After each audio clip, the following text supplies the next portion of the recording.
3 hebreos decidieron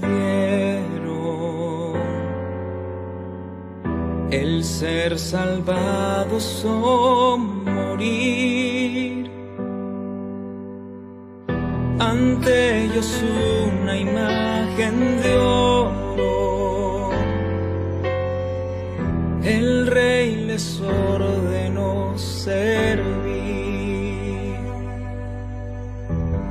El Dios a quien servimos puede librar del fuego, del horno ardiente y de morir.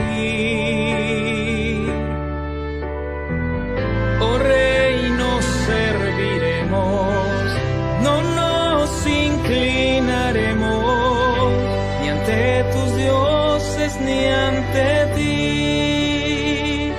Ponte de pie ante esa imagen, no te arrodilles, ponte de pie,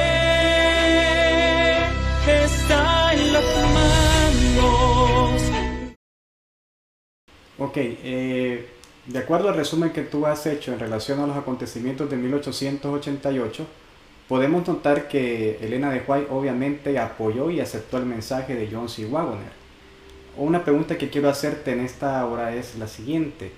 Algunos historiadores revisionistas, como el caso de George Knight, nos dicen en sus escritos que el mensaje de 1888 fue aceptado, pero ¿en realidad fue así?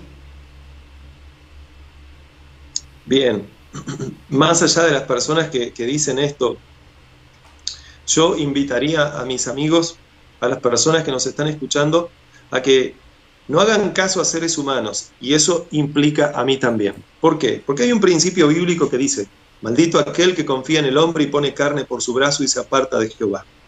La Biblia nos invita a que si nosotros vamos a creer en algo, sea porque la Biblia lo dice, que seamos nobles como los bereanos. No es que los tesalonicenses hacían algo mal, en esencia, porque ellos creían la palabra de Pablo. Pero Pablo dice que eran más nobles los bereanos, porque verificaban si todas estas cosas eran así.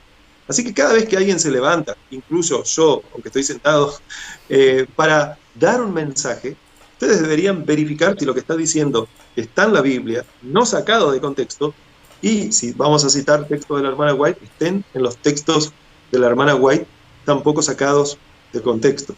Tú mencionaste el hecho de que si la hermana White apoyó el mensaje, y si tristemente la Asociación General, cuando hablo de la Asociación General hablo de los líderes en ese entonces, o la mayoría de ellos rechazó el mensaje. Bueno, muchos historiadores de nuestra iglesia pueden decir, no, el mensaje fue aceptado, pero para decir eso evidentemente tienen que traer a colación evidencias. Y lo interesante, amigo Oscar y amigos que nos escuchan, es que las evidencias hablan de forma abrumadora de que efectivamente hubo un rechazo en ese entonces. Si ustedes no creen que hubo, los invito a leer, bueno, varios textos de la hermana White, pero especialmente una compilación de textos que se encuentran en 1988 Materials, que no lo he encontrado en español tristemente traducido, que es un libro grande, que es Materiales de 1888, donde son muchas páginas, pero en esas páginas ustedes van a ver lo que estaba sucediendo en torno a 1888, antes, durante y después, en las palabras de Elena de White. Y claro, en palabras de otros hombres que ella también registra o se registra de alguna otra forma. Pero para que no quede dudas de que Elena de White aceptó, apoyó el mensaje de estos hombres, me gustaría leer, déjenme verificar por aquí, una cita que está en Materiales de 1888, página 349, párrafo 3, es el manuscrito 5, que ella lo escribió un año después de Minneapolis. Y dice: cuando el hermano Waggoner trajo ideas en Minneapolis, trajo estas ideas en Minneapolis, fue la primera enseñanza clara sobre este tema que había escuchado de labios humanos, a excepción de las conversaciones entre mi esposo y yo. Eso es lo que había mencionado antes.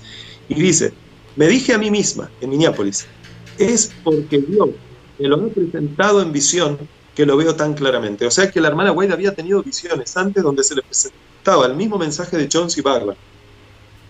Y luego dice, cada fibra de mi corazón, cuando escuchó los mensajes de Waggoner, cada fibra de mi corazón dijo amén. Así que no hay dudas de que ella dijo amén. La cuestión es que la mayoría no dijo amén. Ella escribió algo que podemos encontrar en español en Mensajes Selectos, tomo 1, página 276, en cuanto a si hubo rechazo o no. Y después de leer esta cita, ustedes, amigos que nos escuchan, me dirán si hubo rechazo o no en ese momento. Dice, la falta de voluntad para renunciar a opiniones preconcebidas y aceptar la verdad fue la principal base de la oposición manifestada en Minneapolis contra el mensaje del Señor expuesto por los hermanos Waggoner y Jones. Repito, la falta de voluntad para renunciar a opiniones preconcebidas. O sea que Butler, Uriah Smith y otros tenían opiniones preconcebidas. Y lo que no tenían era voluntad para renunciar a ellas. Cuando nosotros vamos con preconceptos, cuando nosotros abordamos la Biblia con preconceptos, lo hemos estudiado en lecciones de escuelas sabáticas anteriores de este trimestre, o vamos a los escritos de la hermana White con preconceptos, y no somos suficientemente humildes como para poder renunciar a ellos, llegado el momento, tristemente generará en mí la situación en la que estuvieron estos hombres que rechazaron los mensajes de Waggoner y Jones en Minneapolis. Porque dice,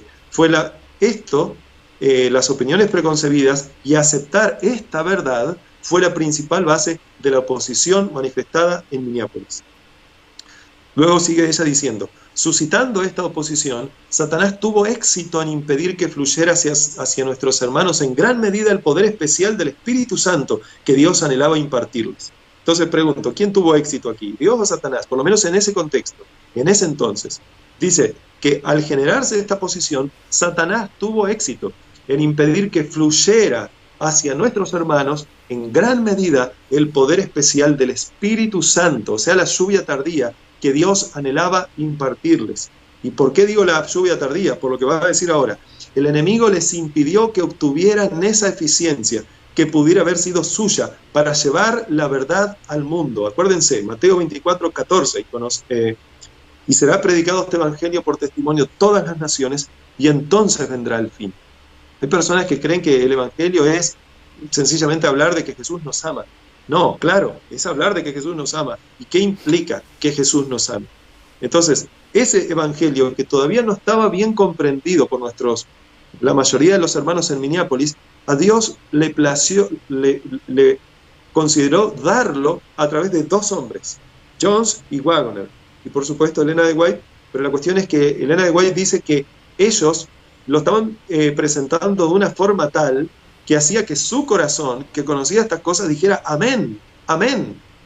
Entonces, nosotros tenemos que entender que, tristemente, la actitud de rechazo que tuvieron estos hermanos no fue solamente que, bueno, rechazaron ellos y tal. No, esto impidió que fluyera hacia el resto de los hermanos, en gran medida, ese poder que Dios anhelaba impartirles para llevar la verdad al mundo, tal como los apóstoles proclamaron después del día de Pentecostés. O sea que aquí ella está haciendo una conexión entre lluvia temprana y lluvia tardía. Fue resistida la luz que ha de alumbrar a la tierra con su gloria. Apocalipsis 18:1. Y en gran medida ha sido mantenida lejos del mundo. Ahora no se trata solo de la iglesia adventista. Lejos del mundo por el proceder de nuestros propios hermanos. Qué triste. Y ojo, yo no lo digo desde el punto de vista de alguien que se pone a juzgar para mal a esas personas, porque la salvación es individual y yo no me puedo meter en el corazón de nadie, y no quiero tampoco. Pero sí puedo darme cuenta, a la luz de la palabra de Dios, cuando una persona está diciendo algo correcto y algo incorrecto. Se nos dice en los textos de la hermana White que la luz que Jones y Waggoner estaban presentando en esa asamblea, en esa sesión de Minneapolis en 1888, provenía del cielo. Pero la oposición, vemos aquí, provenía de Satanás. Así que es muy claro, muy claro. Y no solo eso, es triste esto. Dice que en gran medida ha sido mantenida lejos del mundo. ¿Saben? Muchas veces pensamos que, claro, somos adventistas del séptimo día, entonces nuestra obra es conocer a Cristo y bueno, darle a conocer y lo dejamos ahí. Y claro, es correcto, pero no nos damos cuenta de que nunca jamás deberíamos sentirnos orgullosos por ser adventistas del séptimo día, porque si no terminaremos cayendo en el pecado de los israelitas, que por sentirse la nación escogida, entonces denigraban al resto. Los llamaban, bueno, de gentiles, de perros, de piedras. Cuando Juan el Bautista dijo que, bueno, Jesús también, que las piedras clamarían, no estaba hablando de piedras literales, aunque bien podría serlo. Hoy en día, quizás algunos dirían una aplicación arqueológica. Bien, pero no, él está hablando acerca de los gentiles, de que lo que el pueblo de Dios no haría, entonces Dios llamaría a otros para hacerlo. Si nosotros, que somos el pueblo depositario de esta luz, nos resistimos a esta luz, va a ocurrir que tristemente terminaremos yéndonos de este precioso pueblo, y Elena de White es muy clara en decir que de todas formas la iglesia no caerá, porque además Dios traerá a otros para ocupar esas bancas vacías. Así que la pregunta es, ¿qué estamos haciendo? Cuando predicamos del sábado, ¿entendemos que el centro es la justicia de Cristo? ¿Conectamos estas cosas? Cuando predicamos acerca del diezmo, ¿entendemos que aquí también está simbolizada la justicia de Cristo? Y que no es por nuestras obras, no es que yo pago el diezmo para salvarme, sino que lo tengo que hacer si le amo. Por eso Jesús dice, insisto, si me amáis, guardad mis mandamientos. No nos obliga a guardarlos si no le amamos. Él quiere que le amemos y entonces guardemos sus mandamientos. Y fíjense acá, repito, dice que esta luz ha sido mantenida lejos del mundo. Miren, esto es duro, es difícil de aceptar y de decir incluso. Para mí no es fácil. Créanme que para presentar este tema yo he temblado mucho y no, eso no son buenas obras. Estoy diciendo sencillamente que este es un tema polémico. Este es un tema que ha generado división en la iglesia. Y creo yo que mucha de esa división se debe a una falta de comprensión de lo que realmente sucedió en esa asamblea.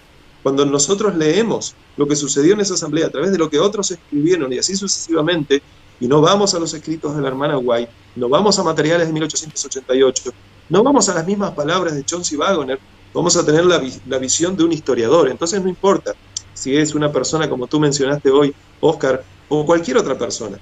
Nosotros jamás deberíamos estar creyendo que Dios nos da permiso para confiar en el ser humano de esa forma tan ciega. Yo he visto tanto rechazo a este tema, Oscar y amigos que nos escuchan, y es muchas veces por falta de conocimiento. Quizás yo, si estuviera actuando de la misma forma, lo rechazaría, pero cuando voy a los textos, veo lo que dijeron, no puedo decir otra cosa que lo mismo que dijo Elena de White, que cada fibra de su corazón decía amén. Así que si hay un mensaje más importante que otro, que la iglesia adventista debería estar proclamando, es este: Cristo nuestra justicia, la esperanza de gloria.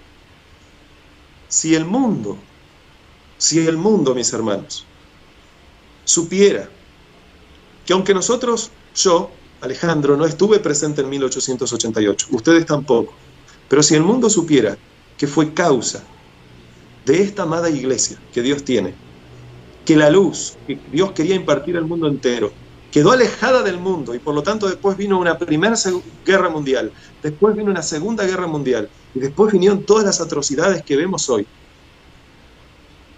El mundo evidentemente quizás se pondría molesto, claro, si creería en estas cosas, si creyese en estas cosas. Pero ¿cuál es nuestra actitud? Es una actitud de arrepentimiento sincero, de decir, no, yo no quiero ser así. Señor, si yo estoy actuando así, te ruego de corazón que me ayudes a no estar como estuvieron esos hombres oponiéndose a este mensaje.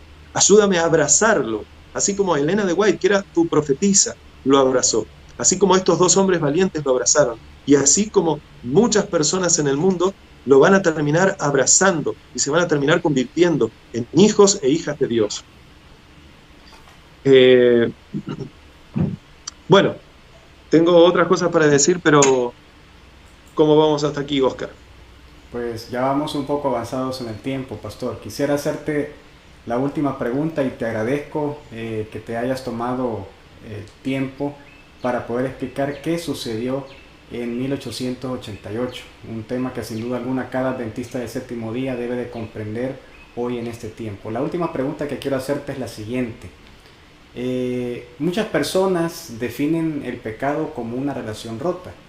Pero sabemos muy bien a través del testimonio de la Biblia y los testimonios de Elena de White que el pecado es la transgresión de la ley. Es decir, nosotros no nacemos siendo pecadores, el pecado es una conducta que el ser humano va desarrollando. Ahora, en relación a esto, quiero hacerte la siguiente interrogante. Algunos piensan que es imposible vencer el pecado. La pregunta ¿es cierto eso? ¿Enseña la Biblia que no podemos vencer el pecado? La respuesta corta es no, no enseña la Biblia eso. Y la respuesta larga, pero no tan larga. Bien, una larga pero no tan larga. Como se darán cuenta las personas que me escuchan, bueno, a mí me cuesta a veces hablar corto, así que es por esa razón que a veces me puedo extender un poquito. Pero, a ver, partamos de la base de lo que tú dijiste acerca del pecado. Muy buena pregunta, Oscar. La Biblia dice que es pecado, ¿ok? Y sé que nosotros podemos ver el pecado o aparentes definiciones de pecado, diferentes matices del pecado en diferentes lugares. Pero la Biblia es clara en dar una definición del pecado. Y la hermana White dice que hay una sola definición del pecado. Y esa definición de pecado se encuentra en 1 de Juan capítulo 3, versículo 4. Si yo quiero decir otra cosa y decir que no, que la hermana White dijo no sé qué cosa, que ella no comprendía porque no comprendía de exégesis, porque no sabía de griego, disculpen, amigos, pero Dios nos ha llamado a cada uno de nosotros a no anteponer nuestra sabiduría humana a la sabiduría de Dios. Yo tengo que, si estoy pensando en muchas otras cosas, que no hay problema con la exégesis, no hay problema con la hermenéutica, no hay problema con nada de eso. A mí me encantan los idiomas, el hebreo, griego, estudiar en profundidad. Pero cuando encuentro una cita de la hermana White que me indica que me estoy encaminando mal, yo debo reconocer algo, me estoy equivocando. Ahora, si quiero seguir investigando para ver por qué me equivoqué, perfecto. Pero nunca debería decir que la Biblia dice una cosa que la hermana White no dice. Porque si entonces es así, Elena de White es falsa profeta y se terminó acá. Ahora, si no es así, entonces debemos entender que lo que ella dice es verdad. Y la Biblia dice en 1 de Juan capítulo 3, versículo 4, algo que la hermana White dice que esto que voy a leer ahora es la única definición de pecado y no hay otra. Dice que la Biblia da una única definición de pecado. ¿Y cuál es? Dice, todo aquel que comete pecado infringe también la ley, pues el pecado es infracción de la ley. Así que si el pecado es infracción de la ley, evidentemente el pecado entonces implica que la persona debe conocer que está pecando. La lógica es muy sencilla. Por ejemplo, ustedes que conocen, supongo, quién fue Martín Lutero, obviamente, y todo lo demás, sabrán, si estudiaron los textos de la hermana White, que ella dice que Martín Lutero será salvo. Bueno, pero miren, ¿Martín Lutero guardaba el sábado? No. Él guardaba el domingo, creía que el sábado era para los judíos. ¿Martín Lutero había recibido luz acerca de la reforma pro salud y la había aceptado? Bueno, sabemos que él era sincero con su actuar y sabemos que él tomaba cerveza. Martín Lutero muchas veces, no siempre, pero parecía que actuaba como si fuera antisemita y así sucesivamente. Entonces, ¿todas esas cosas eran pecado? Sí, claro, eran pecado. Y si eran pecado, entonces ¿por qué va a ser salvo? Porque al final de la historia se nos dice que un grupo de personas que no acepten el sábado tristemente se van a perder. Porque el sábado es el sello de Dios y el domingo se convertirá, no es ahora, se convertirá cuando se imponga la ley dominical en la marca de la bestia. Bueno, pero entonces, si hay personas que porque guarden el domingo y no el sábado se perderán, ¿por qué entonces Martín Lutero no se perdió? Pero es muy sencillo darse cuenta de eso. En la Biblia se nos enseña un principio muy claro, donde se nos dice que al que más se le dio, más se le va a pedir. Al que menos se le dio, menos se le va a pedir. O sea que Dios, en el momento de juzgar al ser humano, lo va a juzgar de acuerdo a la luz que tenía. Martín Lutero no conocía todo. Por lo tanto, las cosas en las que él erraba, digamos, en las cosas que él pecaba, esos pecados inconscientes, por los cuales interesantemente también había un sacrificio en la Biblia, de acuerdo a Levítico capítulo 4, o Números en varios lugares, evidentemente Dios no nos tendrá en cuenta un pecado que nosotros sabemos que estamos haciendo algo mal, que el que no conocemos. La Biblia es clara en decir que el que sabe hacer lo bueno y no lo hace, le es pecado. ¿Qué podemos deducir aquí? ¿Qué tal que el que no sabe hacer lo bueno y por eso no lo hace? No puede ser tenido como pecado de la misma forma como que si lo supiera. Eso significa entonces que cada uno es juzgado de acuerdo a la luz que tiene. Por eso dice el apóstol Pablo que si yo conozco el pecado por la ley, porque si la ley no me dijera, no codiciarás, entonces yo, aunque estuviera pecando, para Dios, como yo estoy codiciando algo, pero realmente no lo estoy haciendo consciente de que estoy haciendo eso, entonces para Dios no tiene en cuenta ese pecado. De la misma forma que muchos hermanos de muchas iglesias van a ser salvos, así como Martín Lutero y muchos otros, y van a ser salvos de acuerdo a la luz que tuvieron. Eso está muy claro. Dios es un Dios justo. Nunca le va a pedir a un niño de 9 años que haga un examen que sería para un adulto de posgrado, de algún título universitario. No, jamás, porque no tendría sentido. Ahí sí estaríamos frente a un Dios injusto. O sea que por eso es que el pecado, dice la Biblia, es la infracción de la ley. Porque sin ley, entonces yo no puedo saber qué es pecado y qué no lo es. Y la segunda parte de tu pregunta fue, bueno, entonces, definiendo el pecado, podemos, tu pregunta, perdón, Oscar, fue si podemos vencer el pecado, ¿no? Sí, correcto. Bien, entonces, voy a dar un texto muy conocido. Dios nos pediría a nosotros algo que sabe que nosotros, incluido, nosotros incluso estando aferrados a Él, no podríamos hacer. Insisto, Jesús dice, si me amáis, guardad mis mandamientos. Si yo le amo realmente, voy a guardar sus mandamientos. Y siendo que el pecado es no guardar sus mandamientos, entonces otra forma de decirlo es, si me amas, entonces no peques. Si me amas, guarda mis mandamientos. ¿Y cómo puedo yo guardar los mandamientos de Dios? Porque claramente, a ver, se nos dice claramente en Apocalipsis 14:12 que Dios tendrá un pueblo que guardará sus mandamientos. Punto. Si yo lo quiero creer o no es otra cosa. Ahora, la pregunta es, para que yo pueda estar en ese grupo, ¿yo debo creerlo? Claro, porque para el que cree todo le es posible, pero si yo creo que no es posible, entonces ya puedo entender que no voy a estar en ese grupo. No estoy diciendo con esto que me voy a perder, pero evidentemente no voy a tener el privilegio de ser de los 144.000, cuando la hermana White dice que todos deberíamos anhelar ser de ese grupo. Pero solo lo podemos hacer si nosotros le conocemos como Él quiere darse a conocer. Por eso la Biblia dice en Filipenses 4:13, todo lo puedo en Cristo que me fortalece. Fíjense, otro texto donde Jesús claramente le dice a una mujer, con lo que le va a decir, que es posible que esa mujer deje de pecar. ¿De qué mujer estoy hablando? De María Magdalena.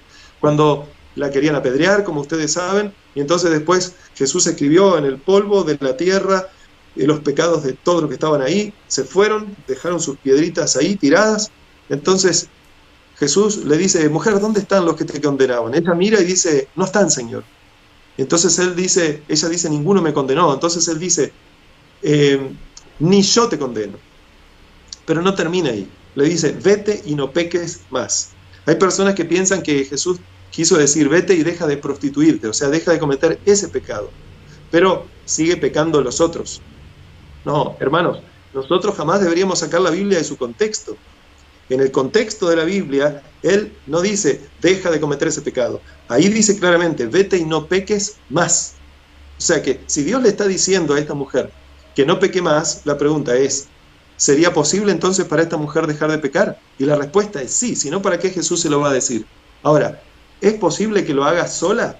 No, porque si ella lo haría ahí, encontraría que no tendría fuerzas para dejar de pecar, encontraría que se encuentra esclava, como los que se encuentran en el primer pacto, y por lo tanto solo sería una esclava del pecado. Pero cuando ella se dé cuenta, cuando se diese cuenta que puede, evidentemente, Jesús nacer en su corazón, figuradamente, ¿no? Vivir en su corazón, estar por lo tanto bajo el nuevo pacto, donde los mandamientos ya no están solo escritos en tablas, sino escritos en su corazón, entonces ahora a ella le va a generar deleite hacer la voluntad de Dios. En otras palabras, si yo estoy al lado de Jesús, realmente Dios me va a librar. Hay personas que dicen, Oscar, no, Dios me libra de muchas cosas, pero de ciertos pecados no me puede librar. Bueno, decir eso significaría justificar ese pecado. Porque si yo digo que hay un pecado del cual ni Dios me puede librar, entonces pregunto, ¿debería yo arrepentirme de ese pecado? Porque yo me tengo que arrepentir Cuando, pudiendo haberlo no hecho, lo hice. Pero si yo no podía no hacerlo, la pregunta es, entonces encuentro una justificación. ¿Cuál es mi justificación? Muchos encuentran que esa justificación está en nuestra naturaleza pecaminosa. Entonces, como es pecaminosa, sí o sí va a pecar siempre, sin importar si está cerca de Cristo Jesús, si está con Cristo Jesús. Pero bueno, eso no es lo que dice la Biblia. La Biblia habla de un nuevo corazón, un corazón convertido. La Biblia dice claramente en 1 Juan capítulo 3, versículo 6, todo aquel que permanece en él no peca. Todo aquel que peca no le ha visto ni le ha conocido. O sea que el pecar está relacionado con un desconocimiento de Dios. Por eso, cuanto tú más conoces a Dios, entonces tú evidentemente vas a encontrar poder para no pecar. Luego dice en el versículo 9, todo aquel que es nacido de Dios no practica el pecado, porque la simiente de Dios permanece en él y no puede pecar, porque es nacido de Dios. Aquí no está hablando, por favor, de una imposibilidad de pecar, porque si fuese así, entonces no habría libre albedrío. Está hablando acerca de que evidentemente hay un cambio en esta mente, no en la naturaleza. Nuestra naturaleza seguirá siendo pecaminosa hasta la segunda venida de Jesús, como la hermana Guay enseñó, y quien esté en contra de eso, o que diga que la naturaleza cambia, de alguna forma está enseñando lo que ella en reiteradas ocasiones se opuso a esa enseñanza después de 1888 de la carne santa o la carne santificada. Cuidado con eso, cuidado. Lo que cambia es nuestra mente, simbolizada en nuestro corazón. No es, evidentemente, la naturaleza. Y, por último, si me permites, Óscar, quiero leer una cita donde ella dice el grado de comunión con Dios que alcanzarán los que estén unidos a Él y por lo tanto podrán resistir en el momento del tiempo del derramamiento de las 7 plagas, y por lo tanto ellos pasarán por el tiempo de angustia de Jacob. En el conflicto de los siglos, página 680, y también algo parecido, muy parecido, dice ella en Deseado de toda la gente, página 98, pero aquí conflicto de los siglos, página 680, ella dice, nuestro Salvador no pudo ser inducido a ceder a la tentación ni siquiera en pensamiento. Entonces hasta aquí va todo bien, y uno dirá, bueno, pero ese es Jesús. ¿A Jesús? Sí, para nosotros no. Luego dice ella, Satanás no pudo encontrar nada en el Hijo de Dios que le permitiese ganar la victoria. Cristo guardó los mandamientos de su Padre, y no hubo en él ningún pecado de que Satanás pudiera sacar ventaja. Y luego dice ella, y esta es la parte que si no la conocen, hermanos, sería bueno que estudiaran acerca de esto. Ella dice, esta es la condición en que deben encontrarse los que han de poder subsistir en el tiempo de angustia. En otras palabras, mientras Jesús está en el cielo, purificando el santuario, Jesús también está aquí en este mundo, a través del Espíritu Santo, purificando otro santuario. Y no hablo del supuesto tercer templo que los judíos quieren hacer. No. Hablo de el santuario como templo, que en la Biblia está representando a la iglesia. La Biblia dice claramente que Jesús es la cabeza angular y todo el resto del templo, su cuerpo representado así de esa forma, es la iglesia. En otras palabras, mientras Jesús está en el cielo, purificando el santuario en el lugar santísimo, el Espíritu Santo está purificando su templo, que es la iglesia, en este mundo. Cuando su iglesia sea purificada, cuando su iglesia logre lo que Dios quiere que su iglesia logre, que insisto, la iglesia no lo logra solo, cuando la iglesia, en otras palabras, deje de resistirse a este mensaje claro del mensaje del tercer ángel, deje de resistirse a entender de que fueron ellos los que crucificaron al Mesías, cuando la iglesia acepte de que realmente es desventurada, miserable, pobre, ciega y desnuda, entonces Dios podrá hacer lo que ellos no pueden hacer. Acuérdense, la justificación por la fe es la obra de Dios arrojando al polvo la gloria de los hombres, haciendo por ellos lo que ellos no pueden hacer por ellos mismos. Y culmino diciendo lo que se nos dice al final del mensaje de la iglesia de la Odisea, porque muchos dicen, no, la iglesia de la Odisea no va a ser salva, al final saldrá un remanente y esa será la octava iglesia. Muy errados, porque la Biblia no habla de 8 iglesias, la Biblia habla de 7 iglesias. Y es cierto, que hay personas dentro de la iglesia que hacen cosas buenas y cosas malas. Pero a pesar de todo lo malo que nosotros podemos ver en la iglesia adventista del séptimo día, simbolizada por la Odisea, una iglesia autosuficiente, que se cree rica, pero que dice la Biblia es desventurada, miserable, pobre, ciega y desnuda, se nos dice cuál va a ser el final si la iglesia permite que Jesús, que está ahí afuera tocando en la puerta, permitiendo que entren, logra entrar. Y sabemos que hay una promesa de que Jesús finalmente logrará entrar. Ahora, yo no sé quiénes entrarán, pero Dios tendrá una iglesia victoriosa. Una iglesia victoriosa que no vencerá común y corriente, como generalmente muchos vencían, todavía teniendo pecados. No, se nos dice ahí que esa iglesia vencerá como Jesús venció. Eso se encuentra en Apocalipsis capítulo 3, versículo 21. Así que, amigo Oscar y amigos míos, yo sé que he dicho mucho, yo sé que también mucho no he dicho, y creo que es más lo que no he dicho que lo que he dicho. Y que en principio pido disculpas. Hay personas que estuvieron sentadas ahí quizás más de 2 horas, no sé. Yo no sé bien hace cuánto que estamos. Pero la cuestión clara, mis amigos, es que hay un mensaje que Dios da a este mundo. Lo comenzó a dar de una forma muy clara en 1888 y tristemente fue rechazado. Volvió a dársele la oportunidad para en 1901 que sea derramado el Espíritu Santo. Y nuevamente no lo fue. Y por lo tanto implica que entonces hubo un rechazo. Yo no necesito ser demasiado inteligente para darme cuenta que si el Espíritu Santo no vino en 1901 y la Asociación General hace un tiempito, bueno, en el 2015, el pastor Ted Wilson, junto con otros, hizo un video llamado Lo que podría haber sido. Sí, bueno, evidentemente, eso significa que hubo un rechazo. ¿Y cuál es el rechazo? Es que aún no conocemos a Cristo como Él quiere darse a conocer. Queremos conocerlo como Él quiere darse a conocer. Entonces, junto con la Biblia, leamos textos de la hermana White. Leamos, por ejemplo, El deseo de todas las gentes, palabras de vida del gran maestro.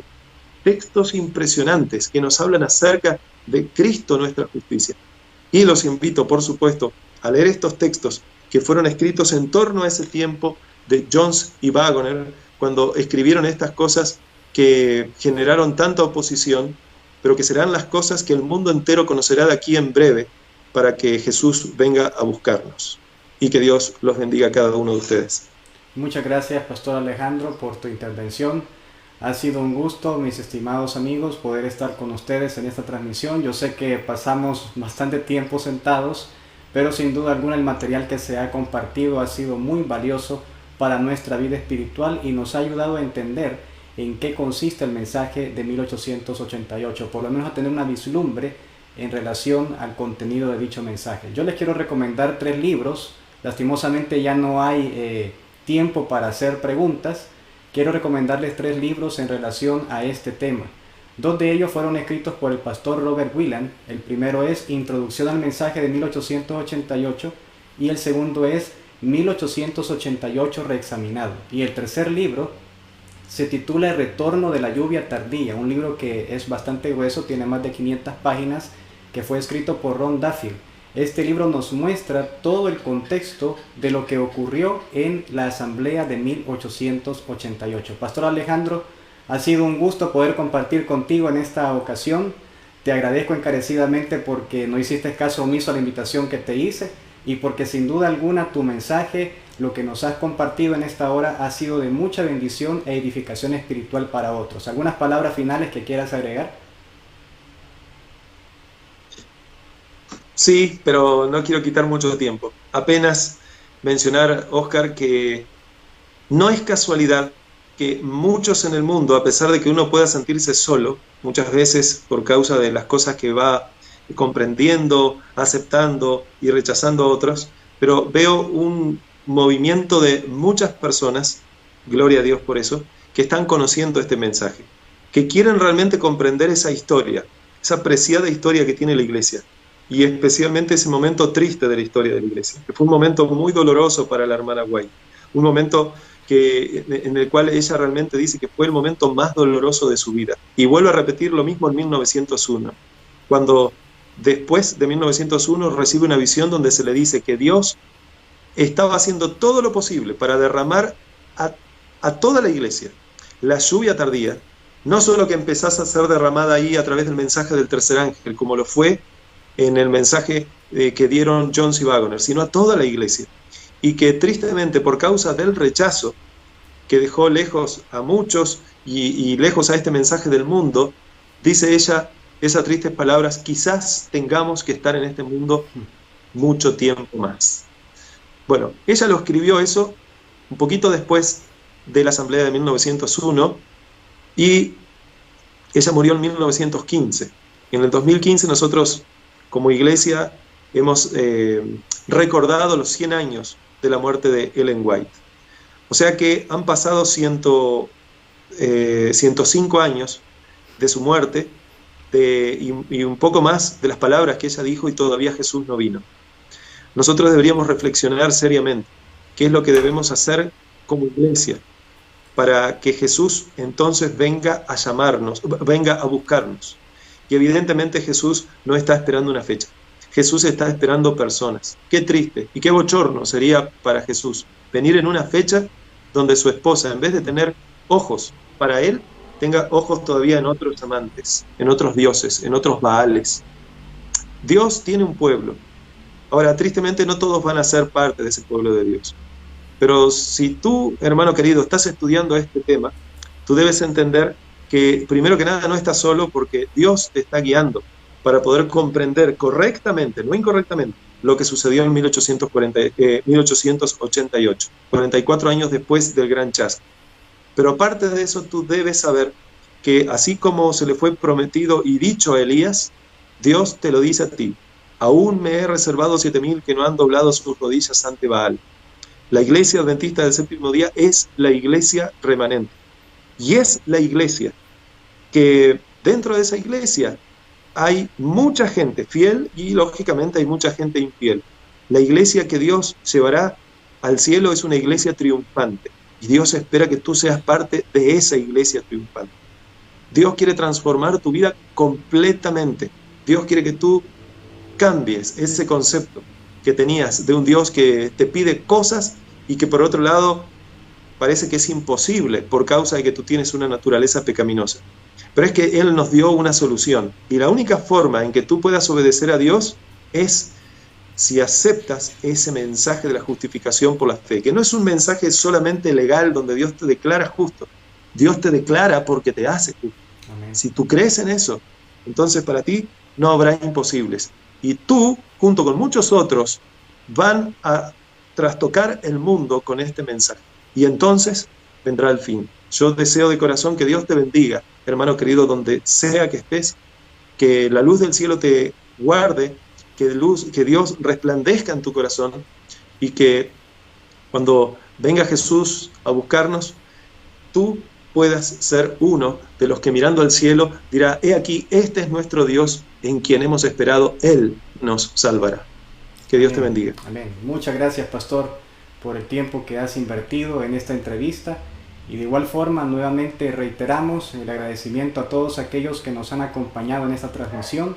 Finalizamos este programa con el siguiente video musical y les esperamos el próximo sábado en nuestro siguiente episodio del programa Estandarte de la Verdad. Que Dios pueda bendecirles a todos.